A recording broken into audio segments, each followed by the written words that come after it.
Now, we're used to seeing her in the swivel chair. But this morning, Kimberley is joining us with her Girls Aloud bandmate, Nicola Roberts, to talk about a challenge they're taking on to remember Sarah Harding, who died from breast cancer last year at the age of 39. Hello, Kimber. Morning, Nicola. Morning. Hey. Good morning. It's funny speaking to you on Zoom, Kimber. It's a strange experience. I wanted to look over there and then you were there. It was a really odd feeling. It's fair to say that when it comes to Sarah, you've never really stopped talking about her. You bring her up a lot, don't you? Do you know what, Gareth? I think I said to you the last time I saw you, it still feels quite raw to us. Like, it has been almost a year in September, but it still feels like a huge shock and something that we're still kind of dealing with on a daily basis. And what about you, Nicola, almost a year on? I think just to kind of mirror what Kimberley said, really, it's the shock and it's how far-fetched it actually feels. Like, we're always constantly seeing images of ourselves as a 5, and like we all have discs on the wall and pictures on the wall of 5 people in the pictures, and when you know that now there's only 4 people, it's horrible. It's horrible. It's horrible for her own personal friends and family, her poor mother. Like, it's horrible for us. It's just not a nice reality for us to be in at all. Yeah, there's so many of those photos as well. They're everywhere, aren't they? Because Girls Aloud was such a big success. Yeah. I mean, so incredibly tough for everyone. But, Nicola, you're doing such a positive thing, aren't you, after this really sad situation? Tell us what you're doing on Sunday.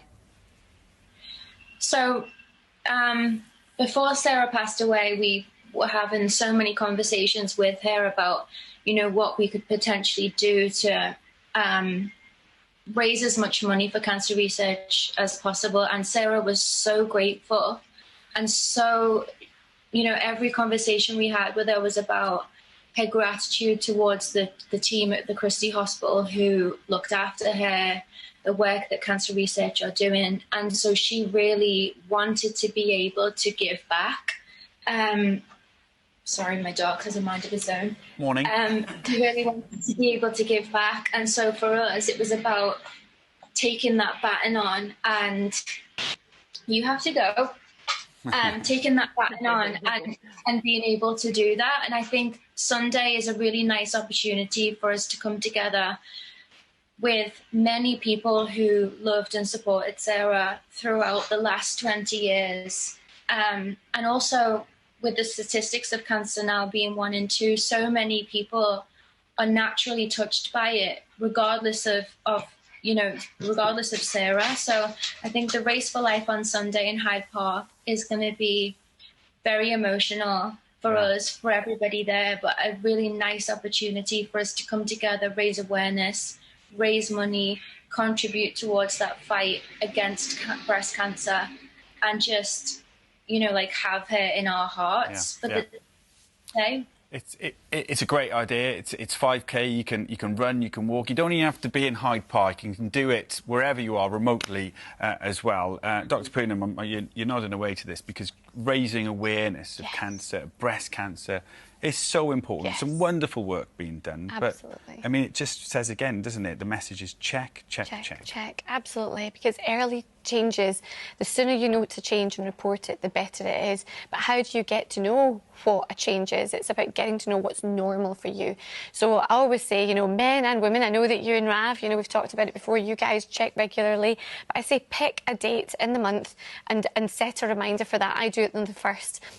In front of a mirror or in the shower, whatever's comfortable for you. And with the flat of your hand, you want to be covering the whole breast tissue. You want to be going around, looking and feeling for any lumps, any skin rashes, any dimpling, puckering, never forgetting the nipple.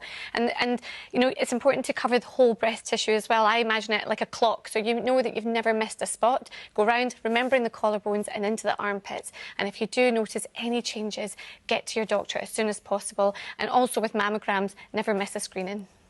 Yes. Through raising awareness, people can hopefully do that. And Kimberley, awareness, raising money, it's not just this Sunday, is it? You've got other events planned to do just that. Yeah, we have. Excuse me. So leading up to Breast Cancer Awareness Month, obviously in October, we've got a few other things planned. We want to try and cover all bases, make sure the fans obviously feel part of this fundraising process. But we're also doing like an industry gala event to raise some funds for some really important research into women and men who obviously get breast cancer very young, under 40, just like Sarah did. And I think that was a massive wish and something that we spoke to her a lot about.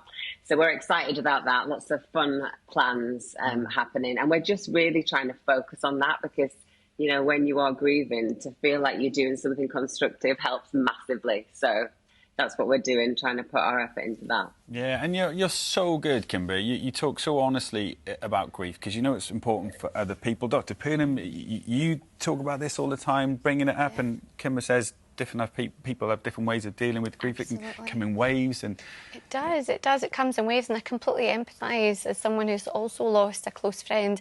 You know, grief, it's one of those things that at some point will affect all of us. It's universal, but it's also personal, and no two people react the same way, and there's no right or wrong way to grieve. But I have certainly time and time again seen commonalities in the way that people experience grief. So you can go through phases of initial denial to anger and the unfairness of it all. There's often a bargaining phase as well, where all the, what ifs, questions come in. And then this can be followed by sadness and depression before an acceptance. But again, acceptance wavers as well. And every time you're triggered, it's important to reach out to your friends, those that were, involved with the person that you've lost. You've got your GP, you've got lots of grief kind of charities as well, like the Good Grief Trust, Cruise Bereavement. So really just using everything and just sharing space, really. Lovely. Yeah, really important. Yeah. Well, thank you both for coming on. Good luck on Sunday and with the rest of the events, and we'll be thinking of you and Sarah this week. Thank you so much. Sam. Thanks, guys. Thank See you. ya.